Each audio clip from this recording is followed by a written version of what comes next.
el momento de analizar la Argentina. Hoy tenemos un invitado aquí en el piso. ¿Cómo le baja el perín? ¿Qué dice? ¿Qué tal? Un gusto. Gracias por la invitación. No, gracias por venir. Un placer tenerte aquí. Para charlar, a ver, hay tantos temas para charlar, ¿no? Uno de ellos tiene que ver, y está en el aire en este momento, estos incendios, ¿no? Tan tremendos que se dan en estos polos industriales que a veces tienen los municipios. Y se prende fuego. Todo esto está en el medio de los barrios poblados, ¿viste? Muy cerca de la gente. Tremendo. Es terrible, es terrible. Y ahí me decía Raúl, che, estaba... Iron Mountain. Otra vez se vuelve a incendiar. Fue el mismo que se incendió hace unos años, 9, 10 ¿Está años. mal ser mal pensado? Sí. Sí, bueno, la duda existe. Acá en la Argentina hay fundamentos, ¿no? Lamentablemente, sí. Bueno, el marido de Alejandra Maglietti, que perdió toda la producción de su vida, una empresa de plásticos. Sí, también. Casos, la verdad que, por más que tenga seguro y todo, son fuentes de trabajo. De la noche a la mañana le cambia todo. Vi un par de imágenes desde uno de los aviones. Se ve como una bomba, como si hubiera caído una bomba. De hecho, yo estaba obviamente en el grupo del canal. La primera información es que se ve que hay un avión. Mira. Y es muy cerca de 6. Claro, por la semejante bomba. Claro. La primera de se cayó un avión cerca del aeropuerto. Exacto. Pero impactante. Sí. Las imágenes. Impactante. Ese globo de fuego, esa bola de fuego es tremenda. Una cosa impactante y al principio además tóxico. Por eso vuelvo al tema del cuidado de la gente, ¿no? Vos tenés que poner estos polos industriales lejos de los pulmones de los vecinos. Hablando de trabajo, ¿no? Otro de los temas de la mañana. Viste que aparentemente cambiaría el monotributo. Hoy hablábamos con Raúl, con Matías, y poníamos en pantalla, me parece un hallazgo, ¿no? de las redes. Juntaron a un empresario pyme argentino con un empresario pyme paraguayo. Lo vi. ¿Lo viste? Excelente. Es excelente. Y el empresario pyme casi se pone a llorar. Yo me ponía a llorar mirándolo. Porque además ese empresario pyme nos representa a todos en mayor o menor medida, sin duda. Es una locura. Una locura. Ahora aparentemente el monotributo cambiaría siempre a favor del socio bobo que tenemos, que es el Estado, o sea, pagarías más. Digo, esta historia de que bajen los impuestos, ¿es un sueño, una utopía o una necesidad también? Es una necesidad y cuando veía esos datos, digo, con los impuestos, ¿cómo puede ser que tengamos un Estado tan malo como el que tenemos? Es una cosa terrible. Ahora, esto le dio pie, por ejemplo, al triunfo de Milei. El problema es que la lógica de Milei es eliminar el Estado, no mejorarlo, ¿no? Eso es lo que me preocupa. En todo caso. Por eso lo del monotributo es raro. Bueno, viste que el gobierno salió a decir, no, esto es un manejo de los periodistas, esperen, claro, cuando salga el proyecto, que saldrá cuando tenga que salir, en fin. A mí lo que me parece esto es como el tema de la reforma laboral, que ahora le dicen modernización laboral, ¿no? Para bajarle el tono, porque si no genera mucho rechazo. Estamos discutiendo el empleo, estamos discutiendo la inserción laboral, que ese es, me parece, el tema. Vos decís, bueno, cambias impuestos, pero haces flexibilización. Ahora, digamos, ¿estamos pensando en que eso va a generar realmente empleo genuino en un contexto donde no se genera empleo hace más de 10 años? ¿Y cuáles son las condiciones? Digo esto porque cuando vos viste que al gobierno se le critica mucho el foco en la macro, ¿no? La industria del conocimiento, la minería, la energía.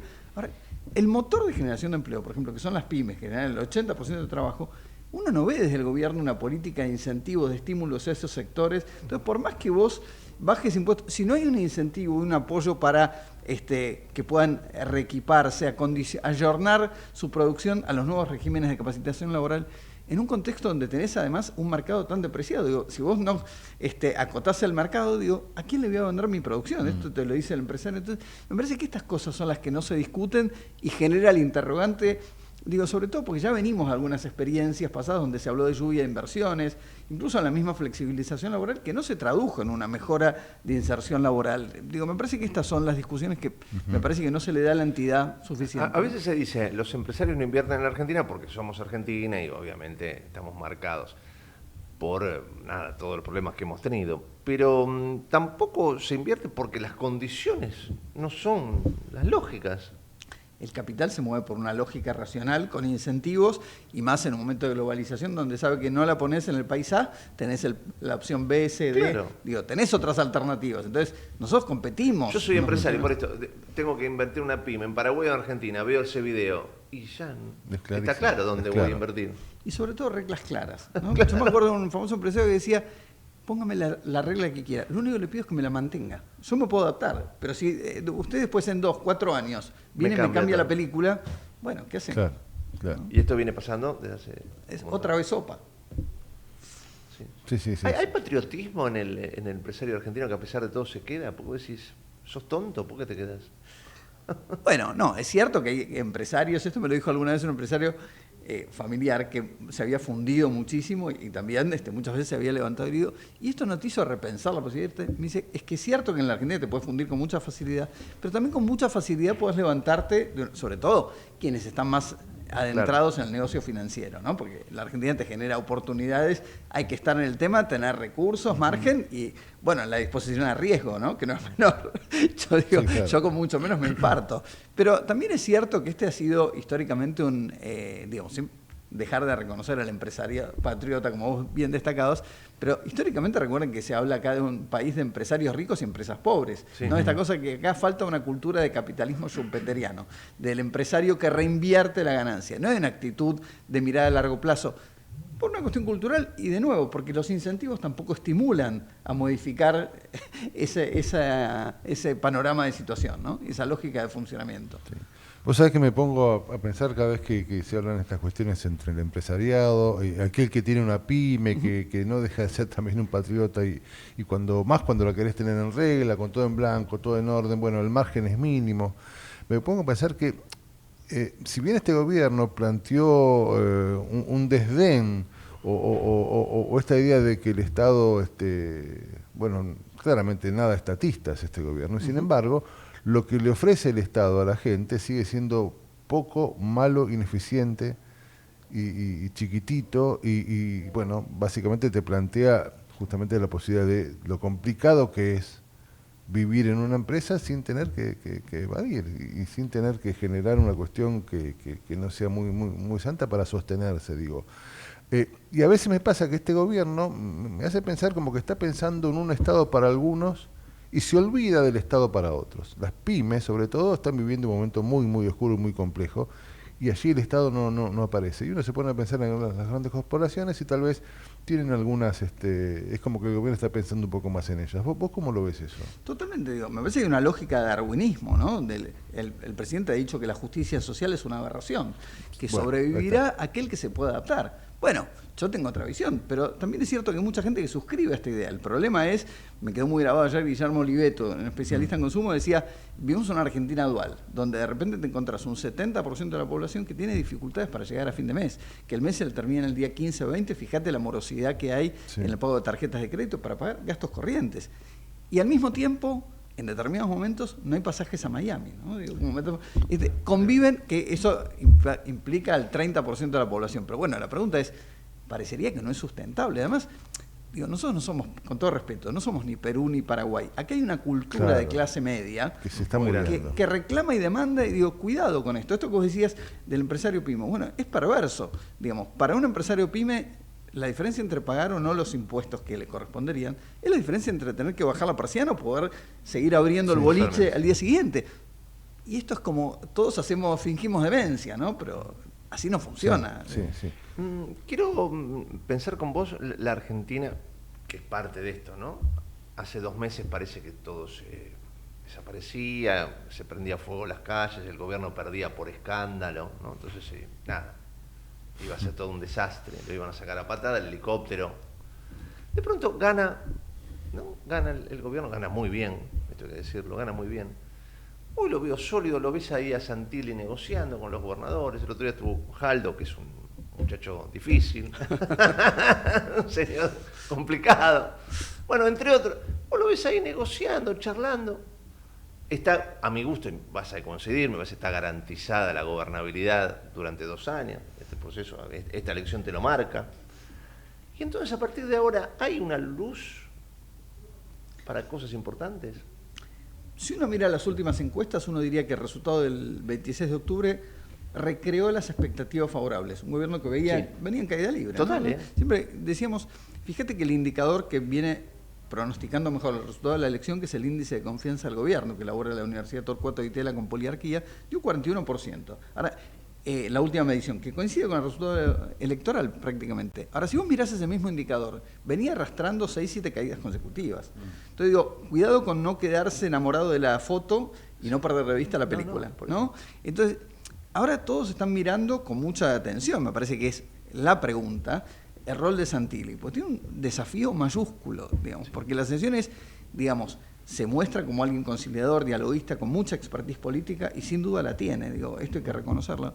Ahora la pregunta es, el temor es que no sean francos dos, ¿no? Porque como decía Ignacio Mirin Klein el otro día, cuidado porque hasta ahora las primeras señales que ven los gobernadores es que se les está pidiendo que acompañen, más que se les dé también demandas que ellos vienen planteando lo mismo que le plantearon a francos, obra pública, apoyo en las cajas previsionales, el tema de las rutas, apoyo con incentivos para el desarrollo de la minería, el agro, y un gobierno que no parece muy dispuesto, es cierto que tiene restricciones de caja para mantener su previsión fiscal, pero ¿cuánto hay de una disponibilidad de abrir un poco la billetera, sin lo cual, digamos, los gobernadores también aparecen en una actitud muy mesurada, sobre todo porque la percepción que tienen después del apoyo al gobierno en su primer año de mandato para sacar la ley de bases, es que el gobierno no les pagó, digamos, con lo que esperaban en términos de estos beneficios.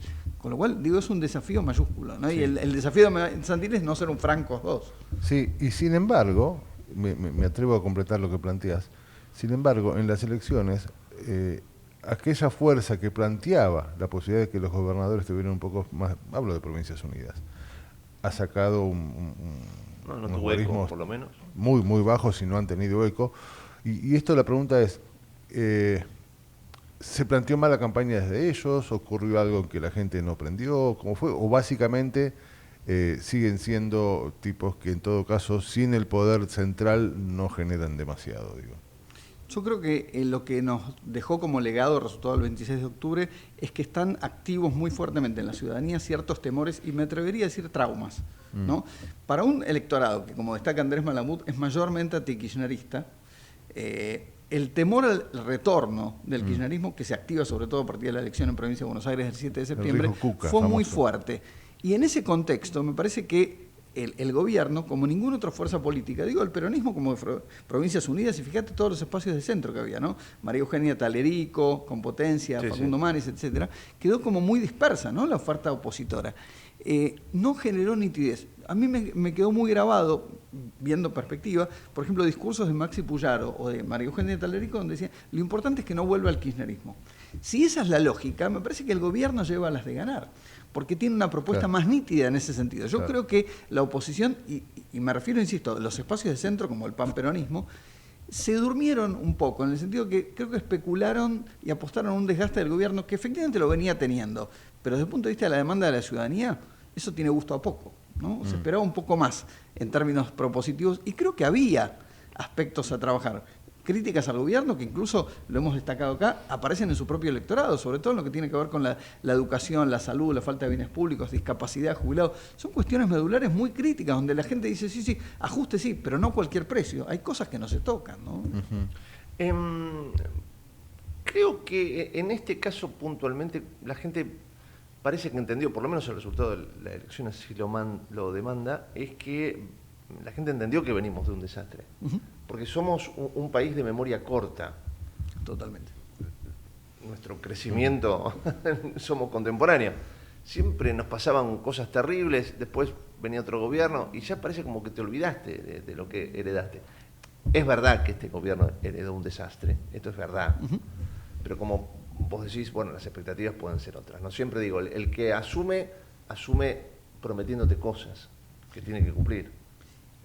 Y además el temor, y creo que vuelvo a usar la palabra trauma, porque me parece que funciona de esta manera, es de memoria corta, pero de cosas que no pasaron hace tanto. Es decir, esto puede salir mal. Cuando digo esto puede salir mal, es la memoria de lo que le pasó a Macri. Ojo que volvieron los Cuca, revestidos de la figura de Alberto Fernández, pero con Cristina empoderada y designándolo ella directamente, y ella como vicepresidenta.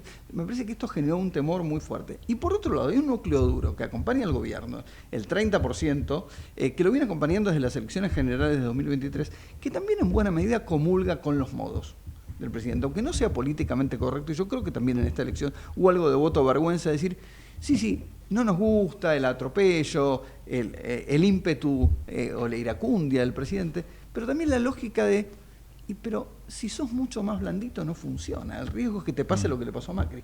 Me parece que ahí es donde aparece cierta justificativa y se crea hasta cierta autoindulgencia del votante de Milei de la primera hora, por decirlo de alguna manera. ¿Por qué crees que las clases más humildes lo acompañan a Milei? Porque son también las que se sintieron muy defraudadas por el modelo anterior, ¿no?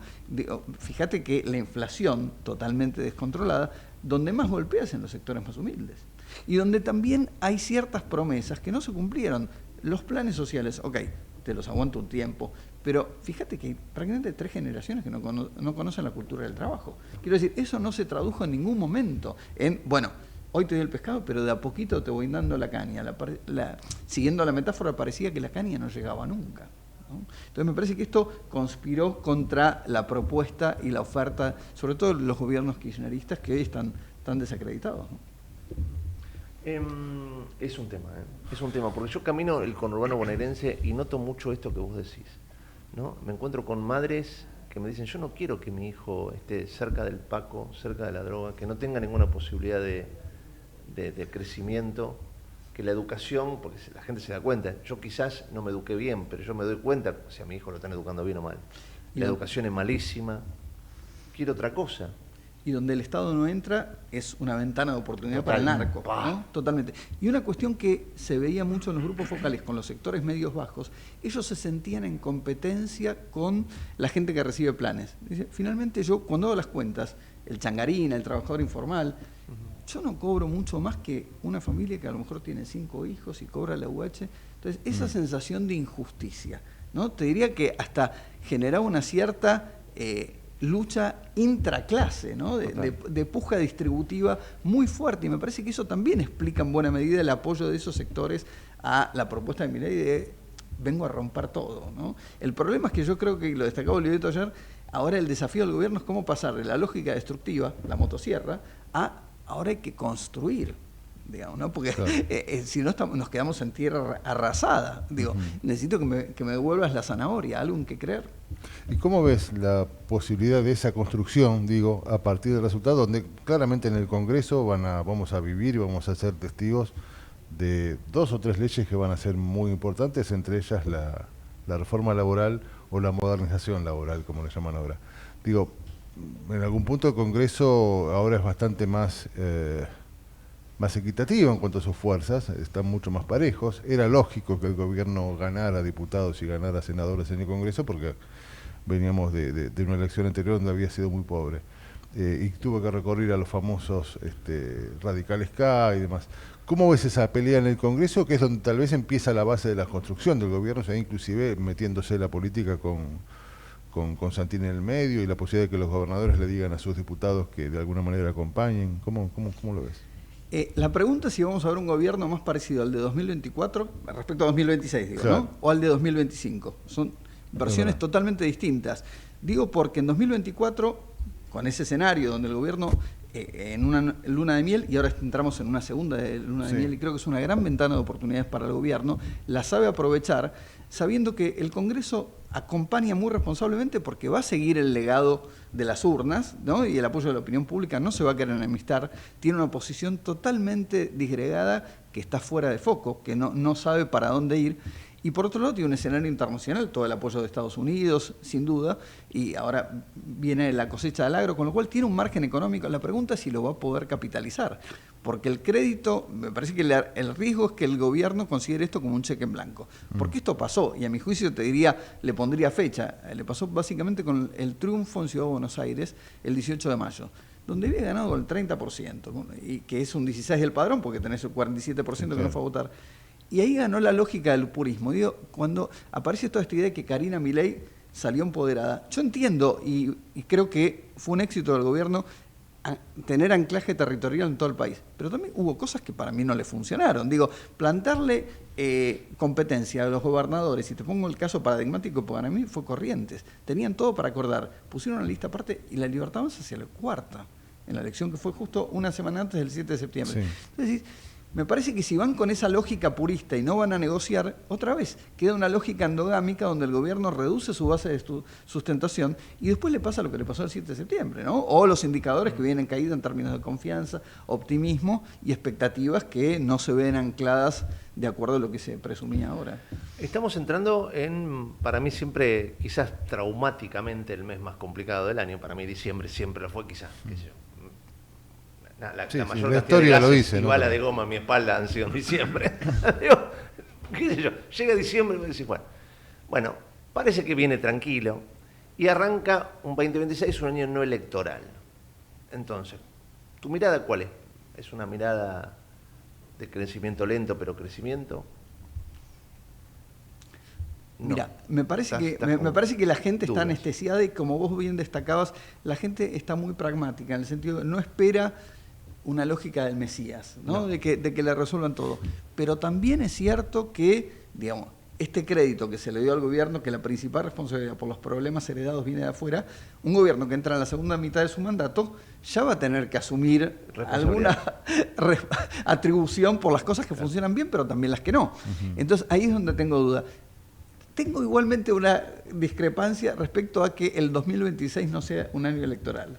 Sí, porque es previo al presidencial, pero qué sé yo. No, me acuerdo que decían que el 27 empieza el 27, ¿no? El lunes, Sí. digo, y se empiezan a ver algunos movimientos en la oposición de decir, bueno, tenemos que rearmarnos, hay reuniones del pamperonismo, se lo vea más cerca, muy cerca. Es muy cerca, entonces cada digo, 4 años tendrían que hacer las elecciones. no Es muy falta difícil. tanto. Entonces decís, yo veo un peronismo que me cuesta imaginarlo durmiendo a la siesta, digo, ¿no? No, Me parece no, que va a se buscar tiene que recomponerse, y donde me parece que hay muchos actores también de no peronismo que están dispuestos a pensar otro esquema de gobierno más coalicional. Provincias Unidas, digo, Pichetto, y hay O el diálogos. peronismo se reestructura. Y hay diálogo, digo, y los muchachos han mostrado una capacidad de Sí, rearmarse, sí, articular. no, Yo nunca lo subestimaría. No. ¿no? Ahora, me parece que no, quienes no. lo subestimaron le fue muy mal. Bueno, vuelvo al sin duda. tema regional, ¿no? Hemos estado tan mal en tantos años, ¿no? Y ciertos países del sector han tenido sus subidas y sus bajadas, pero han sido, me parece, más correctos, más prolijos, por llamarlo de alguna manera. Vos tenés ahora el caso Chile, un socialismo duro. Ahora parece que va a ganar la ultraderecha. Y parece que quien gana casi es más amigo de Trump que el propio Milei.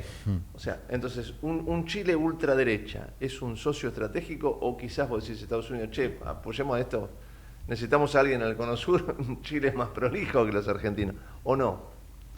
Me parece que Estados Unidos debería apoyar a los dos porque tiene mucha materia Claro. prima e intereses acá en la Argentina. Digo, estoy pensando, por ejemplo, viste toda la discusión que hay por las patentes medicinales y bueno, hay empresarios del sector que están muy preocupados porque se les acaba el proteccionismo con estas promesas. Digo, la letra chica de ese famoso salvataje no la conocemos, pero intuyo que esos 20.000 o 40.000 millones no fueron gratis, ¿no? No, por supuesto. Claramente que no. Por eso. Sí, no, claro, eso es. Sebastián, las elecciones claramente han dejado un ganador, un gobierno fortalecido, legítimamente fortalecido. Y me pregunta, y hablábamos recién de Provincias Unidas, el peronismo que nosotros medio en broma alguna vez hemos dicho que es el peronismo perdonable, o aquellos que han tenido en algún momento alguna gestión más o menos interesante. Peronismo que no se atrevió, digo yo, esto es particular, que no se atrevió a combatir en la interna con el kirchnerismo por temor a Cristina, por lo que sea, pero digo, claramente digo, me parece a mí que lo que vendrá en el peronismo tendrá que ver con la desaparición o no de ese riesgo Cuca que se planteaban en las elecciones y con ellos, bueno, la desaparición o por lo menos la ida de los primeros planos del kirchnerismo. ¿Cómo ves el kirchnerismo a partir de estas dos cuestiones, de la derrota y del panperonismo fortalecido? Mira, yo creo que para el panperonismo se abre una ventana de oportunidades, ¿viste? Schumpeter hablaba de diría la destrucción creativa.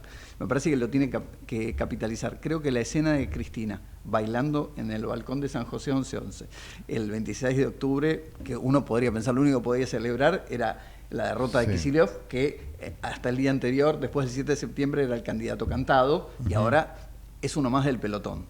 Y fíjate que a partir de ahí se rumoreaba que cambió el cliché, viste que se hablaba siempre que con Cristina no alcanza, sin Cristina no se puede. Y ahora se dice que con Cristina no se puede. Se redujo, ¿no? Entonces, me parece que hay una oportunidad y hay una demanda de cambio de ciclo. Fíjate que el propio Kicillof venía alertando hace rato que hacía falta componer una nueva melodía. Bueno, todavía eso está pendiente, digamos, ¿no? Él se tiene que sentar a escribir la nueva canción. Me parece que eso es lo que la gente está esperando. Y hay una demanda, sobre todo porque este gobierno deja flancos débiles respecto a un Estado en retirada en una cultura política en donde hay una demanda de educación, salud, y esto, insisto, se ve, y lo vimos en los grupos focales, incluso buena parte de los votantes de La Libertad Avanza, y con mucha fuerza en el interior, sobre todo lo que tiene que ver con las rutas, por ejemplo, ¿no? Las rutas que están, este superávit fiscal está anclado en pisar el gasto. Ahora, esto no es gratuito, vos vas al interior, todo en Neuquén, el estado de las rutas es una cosa que no se puede creer, y te dicen que mueren 3-4 personas por mes, o sea, son indicadores tremendos, esto no se puede, y sobre todo si vos querés generar inversión a partir de ahí, necesitas promover una infraestructura en mínimas condiciones, ¿no? Sebastián, gracias por esta visita. No, por favor, un placer. Muchísimas gracias por la invitación. Cuando quieras. Bueno, con mucho gusto, muchísimas gracias. Gracias, viejo.